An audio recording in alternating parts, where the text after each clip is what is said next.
जय हिंद। इससे पहले वाले वीडियो नागरिकता कैसे मिलती है, 5 टाइप से नागरिकता मिलती है और 3 टाइप से चली जाती है, उस सारे के बारे में हम आपको समझा दिए थे। इस वीडियो में हम आपको अलग अलग टाइप की नागरिकता देखते हैं कि आपको कौन से टाइप की नागरिकता है, और ये सब में अंतर समझते हैं। एनआरई, एनआरओ, ये आपका जो इधर एनआरआई, पीआईओ, ये सब में अंतर समझते हैं। देखिए नागरिकता कैसे मिलती है सब समझा दिए थे। जैसे सोनिया गांधी को नागरिकता कैसे मिली थी, क्योंकि उन्होंने राजीव गांधी से विवाह कर लिया था, विवाह के आधार पर भी नागरिकता मिल जाती है। अब कुछ लोग उन्हें विदेशी कह रहे हैं, देखिए कानूनी नज़र से वो विदेशी नहीं है। और जैसे एक नागरिकता लेने का एक जो नियम होता है, उस नियम से उन्होंने ले लिया। अब हम थोड़ा सा आगे समझते हैं, नागरिकता का पार्ट 2 में तो समझते हैं। एनआरआई किसे कहते हैं? देखिए एनआरआई का फुल फॉर्म होता है नॉन रेसिडेंट इंडियन। वैसा आदमी जो इंडिया में नहीं रह रहा है उसे हम नॉन रेसिडेंट इंडियन कहते हैं। इसके लिए कुछ शर्तें हैं। जैसे मान लिया कि हम घूमने चले गए, जापान घूमने गए 2 महीना के लिए, तो जेन्युइन है कि हम तो जापान में हैं, इंडिया में तो है नहीं, तो आप क्या हमको एनआरआई कह दीजिएगा, नॉन रेसिडेंट इंडिया? हम तो अभी भी इंडिया में नहीं है, तो देखिए इसे एनआरआई नहीं कहने। एनआरआई उसे कहा जाता है जो 6 महीने से ज़्यादा के लिए भारत छोड़ के विदेश गया हो, एजुकेशन पर्पज से, जॉब पर्पज से या किसी पर्पज से अगर वो वहाँ गया हो, लेकिन 6 महीने से ज़्यादा के लिए गया है, तब आप उसे एनआरआई कहेंगे। पता चला हम किसी मीटिंग में चले गए, मान लीजिए दुबई 2 दिन के लिए, तो 2 दिन के लिए एनआरआई थोड़ी ना हो जाएंगे, तो ये एनआरआई हो जाता है। हिंदुस्तान में बहुत से लोग एनआरआई है। आप जैसे देखेंगे केरला के लोग विदेश में बहुत ज़्यादा काम करते हैं। केरला में जितने वर्कर काम करते हैं ज़्यादातर मेस केरला के लोग चलाते हैं। यूपी बिहार, स्पेशली सिवान, गोपालगंज, छपरा वाला जो बेल्ट है, वहाँ के लोग, हर जगह के लोग, इंडिया के मतलब कुछ ऐसे राज्य हैं जहाँ पे एक विशेषता है। जैसे कनाडा में देखिएगा तो सिख लोग बहुत ज़्यादा है, पंजाब के, तो वो लोग क्या है, एनआरआई हैं, इंडिया के, लेकिन वहाँ जाके काम वाम कर रहे हैं। तो ये एनआरआई जो होते हैं ये बहुत ही अच्छा काम करते हैं। हमारे हिसाब से इस देश के लिए हमारे हिसाब से जो सच्चा देशभक्त हो जाता है ना, हो सकता है हम गलत हैं, सबसे पहला भारतीय सेना, यो थल सेना, नौसेना, वायुसेना, सबको मिला के कहते हैं। तो जो हमारी जो सैनिक है वो सबसे बड़े देशभक्त हैं। दूसरे नंबर पे हमारे किसान, और 3rd नंबर पे हम इन एनआरआई को समझते हैं। रीजन क्या है कि ये लोग हिंदुस्तान में पढ़े लिखे, टेक्नोलॉजी लिए वहाँ जाके काम करते हैं। जैसे सऊदीया में, अरब में, मिडिल ईस्ट में 55 लाख लोग हमारे हिंदुस्तानी भाई काम करते हैं वहाँ पर, और वो लोग वहाँ पर काम करते हैं, मेहनत करते हैं, पसीना बहाते हैं, और जो इनकम होता है वो खड़े पैसा हिंदुस्तान में भेज देते हैं। तो सोचिए, आप एक कल्पना कीजिए कि हिंदुस्तान में धड़ाधड़ पैसा आ रहा है, अब बदले में हिंदुस्तान न उन्हें खाने को दे रहा है, न पीने को दे रहा है, कुछ तो नहीं दे रहा है, वो उसी देश में काम करते हैं, लाखों लोग काम करते हैं। अटल बिहारी वाजपेयी का उन वक्तव्य को याद कीजिएगा, जब 1998 में अटल बिहारी वाजपेयी ने उस बुढ़ापे में वो शेर का जिगरा दिखाया था। अमेरिका के लाख कहने के बावजूद जब परमाणु परीक्षण किया था तो अमेरिका ने भारत पर एम्बार्गो लगा के प्रतिबंध लगा दिया था।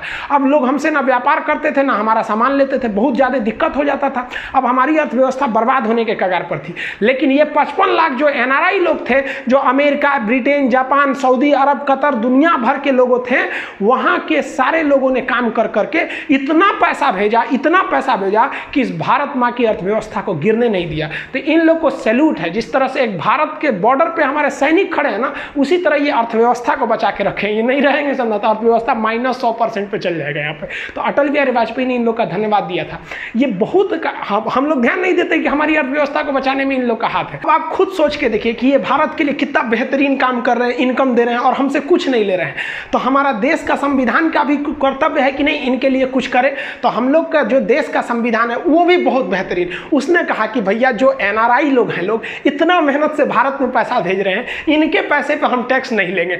बहुत बेहतरीन काम किया ये लोगों ने कि जो दिया इनकम टैक्स फ्री है। अब विदेश में जाइए, यहाँ कमाइए। सीमान और ये सब जो यूपी बिहार का एरिया है, वहाँ एनआरआई वाले लोग पे तो गाना निकल गया, सैया और अब गई ने अब केकरा संगे लड़ब हम, इस तरीके का एक तो गाना निकल गया भोजपुरी में। तो सोचिए एनआरआई की अर्थव्यवस्था में कितना महत्वपूर्ण है। हम लोग एनआरआई हैं? नहीं है। हमारे 1-2 दोस्त हैं जो एनआरआई हैं, साथ पढ़े थे, अभी बाहर काम करते हैं। आप लोग के भी कुछ रिलेटिव होंगे जो एनआरआई होंगे, जो भारत के तो हैं लेकिन वो अभी भारत में नहीं रहते हैं। एनआरआई लोग वोट डाल सकते हैं, याद रखिएगा। उनके वोट को हम प्रॉक्सी वोट कहते हैं, लेकिन भारत में अभी ऐसी व्यवस्था बहुत अच्छे ढंग से नहीं नहीं है। मोदी जी ने 2016 में एक स्टेटमेंट दिया था, अभी 2020 आ गया, इस पर कुछ खास काम नहीं किया गया, लेकिन उन्हें वोट का अधिकार होना चाहिए। बाई पोस्ट वो अपने यहाँ पोस्ट ऑफिस से वोट डाल के भेज सकते हैं, स्पीड पोस्ट टाइप का कुछ ऐसी व्यवस्था रखना चाहिए उन लोग के लिए। अब एनआरआई की पहचान क्या है? तो एनआरआई के पास पासपोर्ट का होना जरूरी है। अगर पासपोर्ट नहीं है तो आप भारत छोड़ के जा ही नहीं सकते हैं। तो भारत छोड़कर जाने के लिए दूसरे देश में पासपोर्ट की जरूरत है। तो ये एनआरआई की सबसे बड़ी पहचान है। आप लोग अगल बगल में पता करिए कितने लोग एनआरआई हैं। हम लोग टोटल हिंदुस्तानी। अब एनआरआई में जो लोग बाहर काम कर रहे हैं, अब आगे समझते हैं इसके। अब एक आया PIO, person of Indian origin. ये आप ही इसको समझ जाइए, लेकिन ये अभी ख़त्म कर दिया गया। 2015 में इसे समाप्त कर दिया गया। ये क्या था कि वैसा जैसे मान लीजिए कोई भारत का आदमी है, जैसे मान लीजिए कि हम अमेरिका जाके सेटल हो गए, एक बात कर रहे हैं, तो हम तो ओरिजिनल थे, इंडिया के थे, और अमेरिका में मेरे बाल बच्चे हो गए सब। अब वो बाल बच्चे अमेरिका की नागरिकता भी ले लिए हैं सब, लेकिन उनका तो सब कुछ हिंदुस्तान में ही है। एक कल्पना करिए आप लोग, तो वो हिंदुस्तान में आएंगे तो उन्हें एक विदेशी की तरह ट्रीट किया जाएगा। लेकिन भारत सरकार ने देखा कि जो हिंदुस्तान को छोड़कर विदेश में गया है और परमानेंटली शिफ्ट हो गया है, उससे बहुत पढ़े लिखे आदमी थे सब, अमीर था सब। तो भारत सरकार दिमाग लगाया कि ये अमीर को बुला के भारत लाओ। अगर भारत लाओगे ना तो ये बहुत फायदा देगा सब। तो इसलिए भारत सरकार ने उन लोगों को नागरिकता नहीं दिया, एक कार्ड दे दिया, जिस कार्ड पर लिखा रहता है कि person of Indian origin card. ये पासपोर्ट की तरह होता है। ये उनको दिया जाता है जिनके माता पिता भारतीय मूल के थे। तो जो भारतीय मूल के लोग थे उन्हें कहा जाता है PIO। इनके लिए एक समस्या ये थी कि जब ये भारत में आते थे तो इन्हें कोई रोक टोक नहीं रहता था। जैसे हिंदुस्तान से मान लीजिए हम अमेरिका से भारत आएंगे तो हमको क्या गहन जांच होगा, कहाँ के थे कहाँ नहीं, अरे बस सिक्योरिटी जांच हो जाएगा कि भाई कुछ गड़बड़ सड़बड़ सामान तो नहीं, अब अंदर आ जाइए, अब हिंदुस्तान में पूरा घूमे। लेकिन इन लोग के साथ एक समस्या क्या होती थी कि ये हिंदुस्तान में जहाँ मन वहाँ घूम सकते थे, लेकिन हर 6 महीने पर इन्हें अपना लोकेशन बताना पड़ता था जाके रीजनल ऑफिस में 6 मंथ पे। उसे हम लोग कहते थे FRRO, foreigner regional registration office. वहां जाके पुलिस स्टेशन में बताना पड़ता था कि हम यहाँ पे हैं, इस पर्पज के लिए हैं। तो इनके ऊपर एक एक्स्ट्रा वर्क लोड रहता था। लेकिन ये भारत में आ सकते थे, घूम सकते थे, और इनके साथ भेदभाव नहीं होता था। जैसे आप ताजमहल घूमने जाइएगा ना या लाल किला, तो अगर आप इंडियन हैं तो आपसे कम पैसा लेगा, और अगर विदेशी है तो 5 गुना 6 गुना पैसा ले लेता है। आप बिहार के नालंदा खंडहर में घूमने जाएंगे तो 30-40 रुपया लेता है नालंदा विश्वविद्यालय, उसको तो खंडहर बना दिया उन लोगों ने। तो अब वहाँ पे इंडियन है, लेकिन अगर विदेशी है, चाइना से आए हैं, तो उनसे 600 रुपया लेते हैं। काफ़ी महंगा लिया जाता है। अब एक्यूरेट हमें नहीं पता है, बट ज़्यादा लिया जाता है।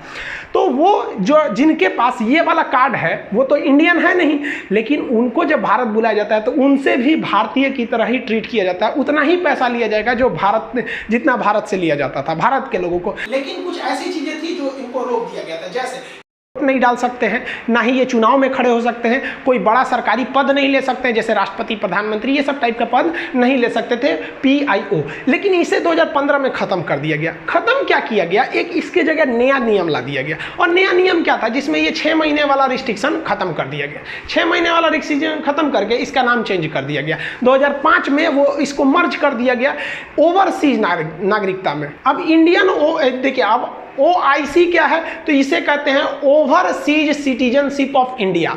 ओवरसीज सिटीजनशिप के पास भी एक पासपोर्ट की तरह का वो रहता है, उस पर लिखा रहता है ओवरसीज सिटीजन्स ऑफ इंडिया। तो ये भारत के प्रवासी भारतीय का जो नागरिक कार्ड होता है, ये उनकी पहचान होती है। लेकिन एक शर्त है, ये उसे नहीं दिया जाता है जो पाकिस्तान या बांग्लादेश का है, क्योंकि मिसयूज होने लगेगा यहाँ से, इसलिए इसे रोक लगा दिया जाता है। अब इसकी खासियत क्या है भाई साहब, ये एकदम है PIO की तरह। इसमें कुछ छूटे हैं, आपको वीज़ा नहीं लगता है, उसमें भी वीज़ा नहीं लगता था PIO में। वीज़ा क्या होता है, जिस देश में एंट्री करने जाते हैं ना, तो एंट्री करने से पहले ही आप पूछते हैं हम आए कि नहीं आए, तो उसको वीज़ा बोलते हैं। जैसे नरेंद्र मोदी 2014 से पहले अमेरिका ने उनको वीज़ा नहीं दिया था कि आप अमेरिका में नहीं घुस सकते हैं, और जब चुनाव जीत गए ना तो बोला क्या, नमस्ते हाउडी मोदी, नमस्ते ट्रंप कर रहा है। अरे भाई, हिंदुस्तान के प्रधानमंत्री को कोई थोड़े रुक सकता है। तो हम लोग को भी अगर हम जाना चाहते हैं जापान, अमेरिका, तो हमारे पास पासपोर्ट रहना चाहिए, मतलब हमारा देश जाने के लिए बोल रहा है, और अमेरिका का वीजा रहना चाहिए। लेकिन भारत सरकार ने जो लाया ओवरसीज सिटीजनशिप ऑफ इंडिया, इसमें कहा गया कि जिनके पास ये कार्ड है वो जब भारत में आएंगे तो उन्हें वीजा लेने की जरूरत नहीं पड़ेगी। कोई वीजा की जरूरत नहीं है, उनके लिए वीजा नहीं लगेगा, और ना ही उन्हें पुलिस स्टेशन या FRRO के ऑफिस में जाके रजिस्ट्रेशन कराना पड़ेगा, और ना ही उनके साथ कोई जैसे म्यूजियम या कोई पार्क वगैरह में जाते हैं तो एक्स्ट्रा फीस भी नहीं ली जाएगी। इसमें भी उन्हीं को नागरिकता दी जाती है जिनके माता पिता या उनके पूर्वज दादा दादी कोई भी जो कभी ना कभी भारतीय रहा हो, लेकिन ये व्यक्ति क्या है जो विदेश में सेटल है। इससे फायदा क्या होगा, जिंदल जो बहुत बड़े उद्योगपति हैं, करोड़ों करोड़ों हिंदुस्तान में, देखिए हिंदुस्तान में क्या होता है, गांव का आदमी है कमाएगा ज्यादा तो जिला में जाके बस जाएगा, और कमा लिया उस राज्य की राजधानी में जाके बस जाएगा। जैसे बिहार में ज्यादा कमा लिया तो पटना में आके बस जाएगा, पटना वाला ज्यादा कमा लिया तो दिल्ली जाके बस जाएगा, दिल्ली वाला ज्यादा कमा लिया तो मुंबई जाके बस जाएगा, और मुंबई वाला ज्यादा कमा लिया तो सोचा लंदन जाके बस जाएगा। तो भाग रहा है सब इधर उधर, लाइफ इज मूविंग। तो लंदन जो भागा है इसका मतलब वो सबसे ज्यादा कमाया है, तो उसको पकड़ के लाओ इंडिया, कुछ ना कुछ पैसा देगा। तो उसी सब के लिए बनाया गया OIC।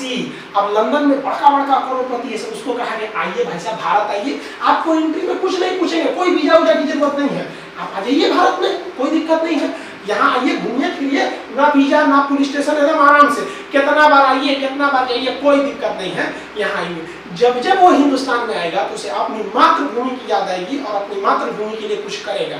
यहाँ पे आएगा टूरिस्ट भी बन के आएगा अपना जमीन को घूमने, तो भारत को कई लाभ होंगे।